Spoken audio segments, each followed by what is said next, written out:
What's up, Colby Sharp, 5th grade teacher in Michigan. Welcome to my channel where I try to help kids fall in love with reading. One way we do that is by sharing awesome books with them. Today I'm going to be talking to you about 10 of the picture books that I read my 5th graders during the month of May. I'll put a list of books down in the description of this video so that you can look back if there's any that you want to add to your to-read list. First up, Time Capsule. This book is so cool. I'm actually sitting, this is going to be very tricky for me, because when I read aloud, I hold the book in my left hand. I'm left-handed and turn the pages to my right. And with the way that I'm sitting, I have to hold it in my right hand and turn the pages to my left, and it's just not working. So this is such a unique and interesting book about time capsules. And it's just kind of trippy and wild and out there and fun.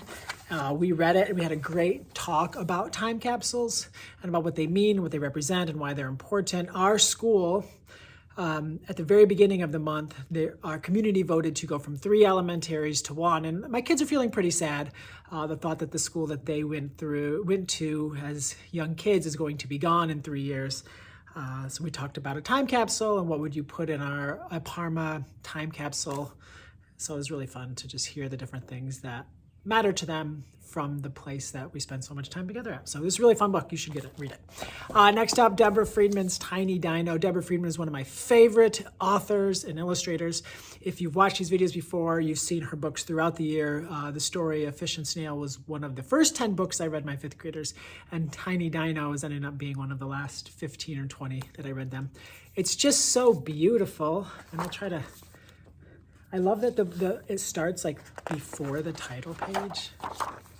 I love it. So it's such a cool and unique, so you see it starts in end papers, the meteor hitting the earth, and then you have your title page. But it's just a really cool book about like how dinosaurs are still with us through different animals that are still living on Earth. Fascinating book.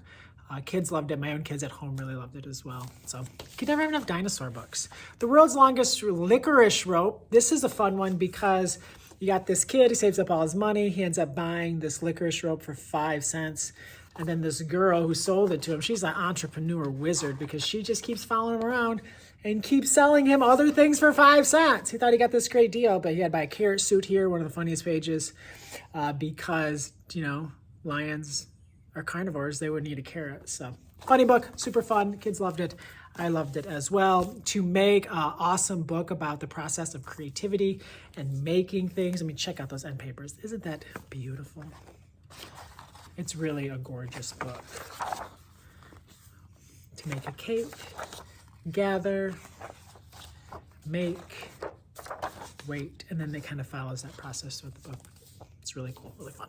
A Mouthful of Minnows. People seem to love this book. I shared it on TikTok, and like, I don't understand TikTok, but like, it's like 50 times more people have watched this than any other video that I made, and it was just me showing a few pages of it. So it's this like turtle who is going fishing, and he's got like this tongue that's a worm, and then like one fish swims in, and then it's like, oh, I don't want to just eat the one, and like he's going back to get a friend, that fish, and then eventually there's all these minnows in his mouth. It's such a fun, it's just a fun book, and I'm all about the fun and the silliness. This one is gorgeous, breathtaking, everything in its place, a story of books and belonging. I don't know how this book was created, but it's just fascinating. And I love any book that does a good job of celebrating books and the joy of reading, and in this case, it's just the joy of librarianship and books, and a kid really kind of trying to figure out the library is really their safe place, and the librarian is going to a conference, so they're gonna actually have to go outside for recess, and them kind of figuring out and finding a friend through books and story is just beautiful. Oh, and there's a bunch of awesome women who ride motorcycles in it, which is fun.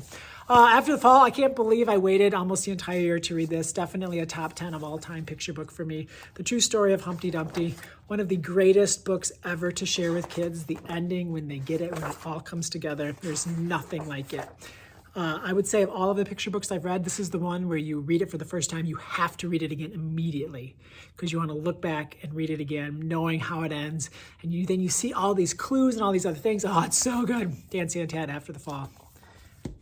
Step Gently Out was a beautiful picture book based on that is a Helen Frost poem, and Rick Leiter It has these photographs in it, and then they're back. This is the same team called Wait and See.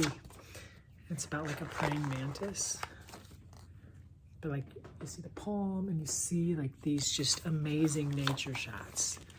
It's so breathtaking. So Wait and See from the team that brought us Step Gently Out. I always wondered, like, could a book like this win the Caldecott Medal for Best Illustrated? I know it's photographs, but it's just so fascinating. The Boy Who Loved Maps is a beautiful picture book that is about this boy, and he loves maps. He loves making maps. They call him the map maker. He's got like this tree house you can climb up and he'll make a map for you. And he comes across this girl who has a very specific want for a map, and he just can't figure out where that place would exist in the world. And they go on all these adventures to try to figure out and brainstorm where the place could be. And it's just a beautiful story about being where your feet are and finding joy in your home, in your neighborhood, in your community. I love this book so much. Let me show you one picture on the inside. Just give you a little taste. Just one little quick little interior. And then finally, the last day of the month, we read A Day for Remembering, inspired by the true events of the first Memorial Day. Kids really don't have a good understanding of the first Memorial Day. It's a beautiful book that is a celebration of a Black community coming together after the Civil War, once they are no longer enslaved, and celebrating and honoring the people who gave their lives to make that possible. An awesome, awesome book. So if you're looking for a wonderful, wonderful story, add this one to your list. So that's what I read in the month of May. I only have a few days left with my kids, and I am very anxious to see what goes in my video, the last 10 picture books I read them, which will be coming soon. Thank you so much for tuning in. My name is Colby Sharp. I hope you have an awesome-tastic day.